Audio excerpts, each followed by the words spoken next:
Y ahora sí, muy buenas noches, Pablo, muchas gracias por estar aquí, ¿no? ¿Qué tal? Buenas noches, Andrés, muchas gracias por la invitación. Bueno, ahí decíamos, bueno, el presupuesto habla de para quién se gobierna, de alguna manera habla por sí solo el presupuesto como una forma de definir esas partidas que en el caso del presupuesto nacional van a salud, educación, seguridad, y en cuanto pueda ser, digamos, importante para Salta, ¿no? Esa decisión. Si bien la representación siempre es muy poca, cuando uno dice, bueno, tenemos 7 diputados nacionales, 3 senadores, en el medio de una Cámara mucho más grande, pero bueno, el rol tuyo ha sido importante, Pablo, también a la hora de discutir, ¿no? Lo que se ha pedido para Salta. Sí, nosotros, obviamente que el presupuesto es una base de acción o un programa de acción de gobierno de quien eventualmente ocupa la responsabilidad de gobernar un país, una provincia, es quien presenta a la legislatura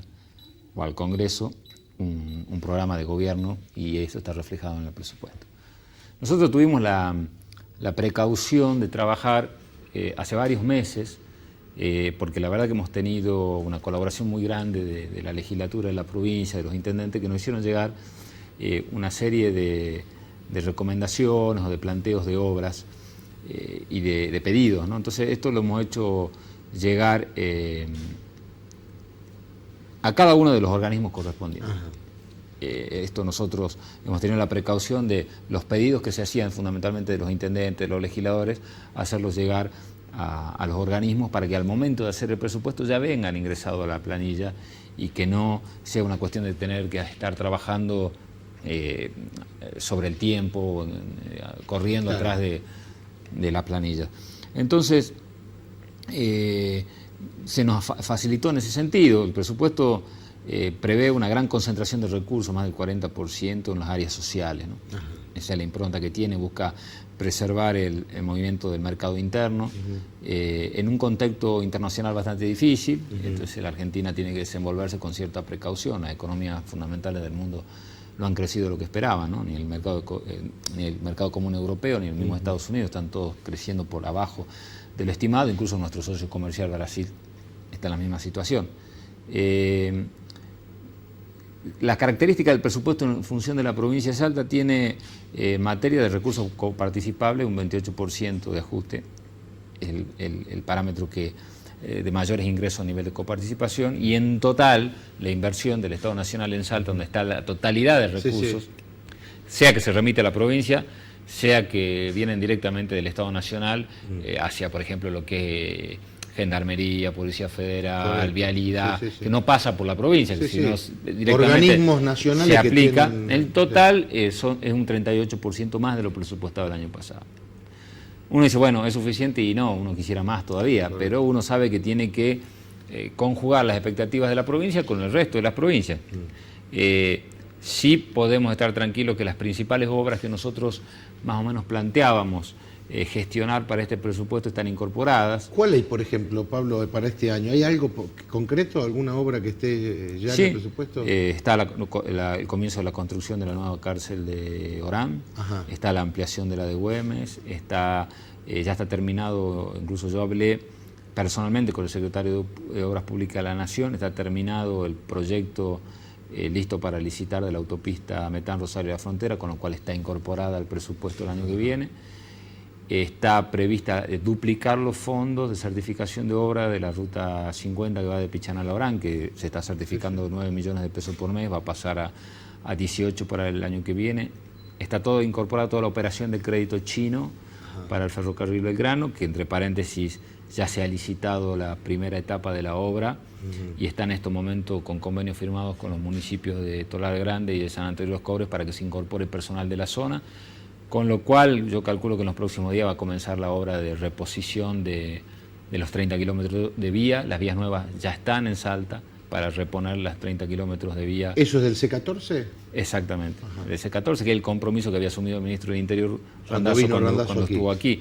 Bueno, ya se licitó la obra, que era el compromiso, ya están las vías que van a ser reparadas aquí.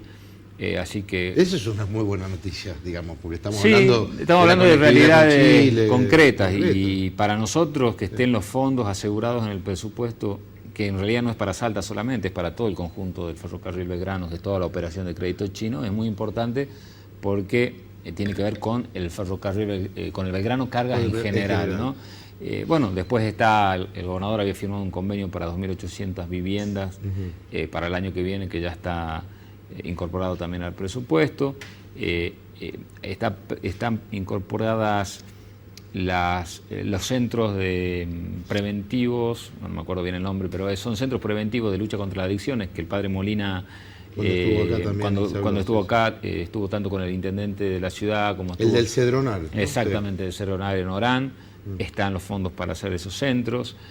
Así que bueno, en líneas generales está lo que nosotros pensábamos. Ahora viene la otra etapa, como yo digo siempre, el presupuesto tiene dos etapas. La elaboración y la aprobación y la gestión para que lo que está se ejecute, porque no hay que dormirse está bien. En que, bueno, sí, aprobamos el presupuesto, están las obras. Aparte son presupuestos plurianuales, o sea que son obras que se planifican en el tiempo y que abarcan más de un ejercicio. Entonces después hay que hacer las gestiones para engrosar presupuestariamente las partidas que están en el presupuesto. Así que está más o menos en línea general el presupuesto de la provincia. Yo también, digamos, pensaba, ¿no? Ese reclamo permanente de federalismo que tienen todas las provincias, en un gobierno nacional que en ese sentido había, con respecto a otros gobiernos, mantenido y retenido, digamos, muchísimo más parte del presupuesto para el manejo discrecional. Bueno, eso también, ¿no? Yo te digo, Andrés, es relativo. Yo hice un estudio con el equipo de asesores económicos que tenemos, detallado desde casi de los años 90 hasta ahora, donde está el porcentaje de remisión automática y discrecional. Curiosamente, en el año 2001 fue el año donde más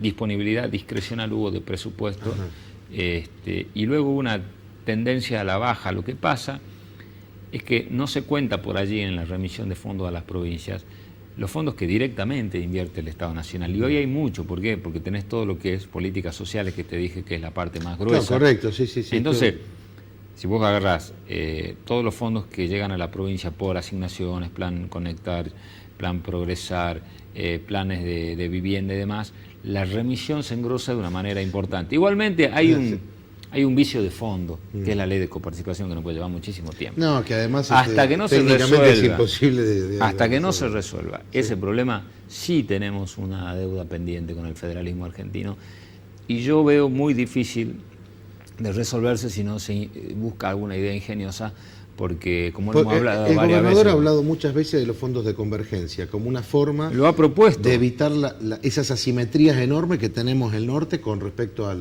las áreas centrales, ¿no? Y a lo ha propuesto, incluso estando en vida Néstor Kirchner, habilitó en su momento la discusión, hubo reuniones en Casa de Salta entre los ministros de Economía y se logró avanzar un poquito para superar esta dificultad de la coparticipación con este fondo de convergencia adicional.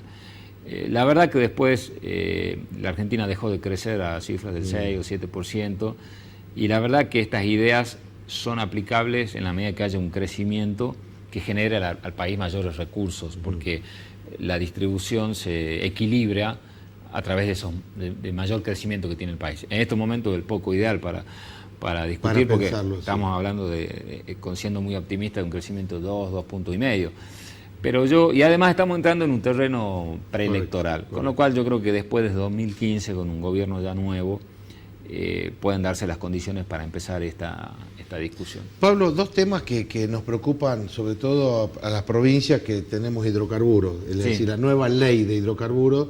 En el caso de Río Negro, Neuquén, los gobernadores estaban, que además eran gobernadores kirchneristas, pero se rebelaron, digamos, contra... ¿Qué es lo que pasa en Salta con respecto a esta ley? Bueno, justamente, te agradezco la pregunta porque es un buen tema para aclarar. La rebelión, entre comillas, de esos gobernadores es porque la ley termina beneficiando a las provincias con mayores dificultades para la exploración y explotación como la nuestra. ¿Por qué? Porque lo que hace la ley es fijar criterios parejos para las inversiones en todas las provincias. Las provincias como la nuestra, que tienen mayores dificultades de generar inversiones, ¿por qué? Porque nosotros sabemos que para explorar y explotar con éxito en Salta un recurso hay que ir a una profundidad muy importante, y eso genera mayores costos. Claro, entonces, ¿hoy qué pasa? Si vos tenés provincias como pasaba ahora, como Mendoza, Neuquén, que ofrecen regalías del 20, del 25, del 30%. ¿Por qué? Porque el costo de inversión no es tan alto. Las provincias como las nuestras eran las perjudicadas. Hoy, ¿qué se hace? Se fija un límite a las regalías del 12%, que es el monto con el cual Salta ya viene trabajando, y a las prórrogas se le puede ir sumando 3%, 2%. Incluso la posibilidad de que las provincias digan, bueno, en esta zona es muy difícil de invertir, en vez de 12 se puede pagar menos, hasta no bajar más de 5 puntos de regalía. Entonces, yo no coincido con aquellos que dicen que la ley perjudica a Salta porque fija límite de regalía. Al contrario, los límites no son para Salta porque Salta viene manejando estos montos. Los límites son para las provincias en donde nosotros no podíamos competir. Entonces, realmente... Digamos, pone a Salta en situación de mejor competitividad. Exactamente, de mejor competitividad. ¿Por qué? Porque ahora no puede venir una provincia cuyos costos de inversiones son pocas a decir, no, vengan a mi provincia que yo acá las regalías... son tanto, ¿no es cierto? Sí. Entonces, creo que esta ley lo que fija justamente son criterios, digamos, uniformes, incluso la posibilidad de asociarse, las empresas, se mantiene, que era algo que los gobernadores venían peleando, porque las empresas provinciales no se le quite la posibilidad de asociarse, fundamentalmente en la etapa de exploración. Hay una cosa muy importante para Salta, que es un procedimiento, un programa de incentivo a la inversión. Hoy las empresas que venían a invertir a la Argentina se quejaban de que no se les permitía remitir a las casas matrices sus niveles de ganancia. Entonces, cuando la inversión supera una determinada cantidad de dinero en determinadas regiones, se permite que ese límite a la remisión de ganancias a su casa matriz se pueda aumentar. Entonces se generan una serie de mecanismos. Eso está en la ley nueva. Eso está en la ley nueva. Sí. Como también algo que no estaba. Digo, pues todo lo que es petróleo, gas, todo lo que es hidrocarburos en general, digamos. Exactamente. Grandes niveles de inversión y sobre todo, bueno, de incorporación de tecnología también, ¿no?